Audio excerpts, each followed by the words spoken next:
அர்ச்சனை. இந்த அர்ச்சனை அப்படி இல்லைன்னா ஏதாச்சும் ஒரு சுப காரியங்கள் அப்படின்னும் போது அதுக்கு தேங்காய் வாழைப்பழம் மட்டும் பயன்படுத்துறது ஏன் அப்படிங்கிற கேள்வி நம்மள நிறைய பேருக்கு வந்திருக்கோம். ஆனா அதுக்கான சரியான காரணம் தெரியாம இருந்திருக்கலாம். அந்த காரணத்தை இன்னைக்கு நாம தெரிஞ்சுக்க போறோம். கோவில்கள்ல கடவுள்கள் மாறுபட்டாலும் அனைத்து கோவில்கள்லையும் பொதுவா இருக்கிற ஒரு விஷயம் என்ன அப்படின்னா, கடவுளுக்கு தேங்காய் மற்றும் வாழைப்பழம் வைத்து வழிபடுறது. இந்த தேங்காய் மற்றும் வாழைப்பழம் இது ரெண்டுமே இயற்கையோட உன்னதமான படைப்புகளா கருதப்படுது. கலப்படம் இல்லாத இயற்கை சார்ந்த பொருட்களா இது இன்னைக்கும் மதிக்கப்படுது. பெரும்பாலான இயற்கை பொருட்கள் விதைகளை உடையதான் இருக்கு. அவை மீண்டும் ஒரு செடியை உருவாக்கும் தன்மை கொண்டவை. ஆனா தேங்காயும் வாழைப்பழமும் அப்படி கிடையாது. இது மட்டும் இல்லாம வேறு சில ஆன்மீக காரணங்களும் இதுக்கு இருக்கு. தேங்காயோட பயன்கள் நாங்க சொல்லி தெரியணும் அப்படின்னு உங்களுக்கு அவசியம் இல்ல. தேங்காயை சாப்பிட விரும்பினா அதை உடைச்சுதான் ஆகணும். அதை சாப்பிட்ட பிறகு அதனோட வெளிப்புறத்தை தூக்கி எரிஞ்சிடுவீங்க. அதை தவிர உங்களால வேற எதையுமே செய்ய முடியாது.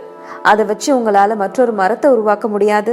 நீங்க மரத்தை உருவாக்க விரும்புனீங்கன்னா ஒரு முழு தேங்காயால மட்டுமே முடியும். வாழைப்பழத்தை சாப்பிடும் போது பழத்தை சாப்பிட்டுட்டு அதனோட தோலை வீசிடுவீங்க. அது தவிர உங்களால அதை வச்சு வேற எதையுமே செய்ய முடியாது.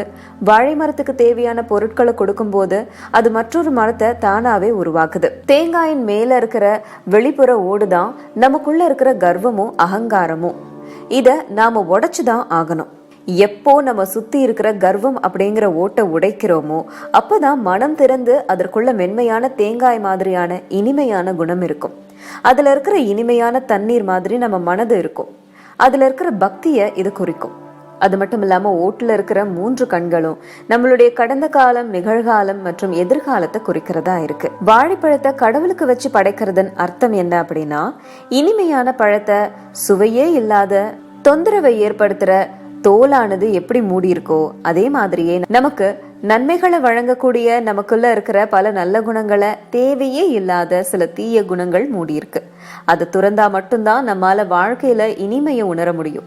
இதை நம்மளோட முன்னோர்கள் பல 1000 வருஷங்களுக்கு முன்னாடியே கண்டறிஞ்சிட்டாங்க. இதனாலதான் இது இன்னைக்கும் வழிபாட்டு முறையில இருக்கு.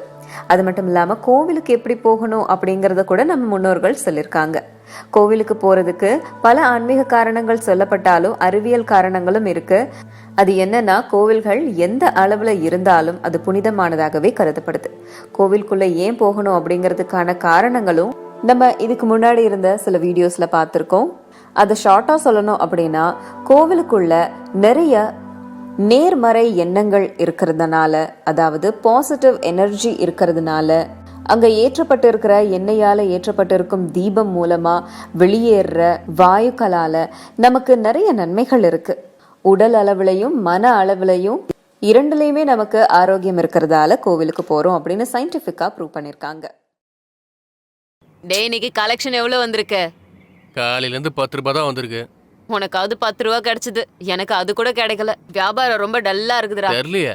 ஏக்கா, அண்ணா பணம் கொடுக்குறாரு. வாங்க வாங்க வாங்க வாங்க, இந்தா சீக்கிரம் வரேன். வாங்க.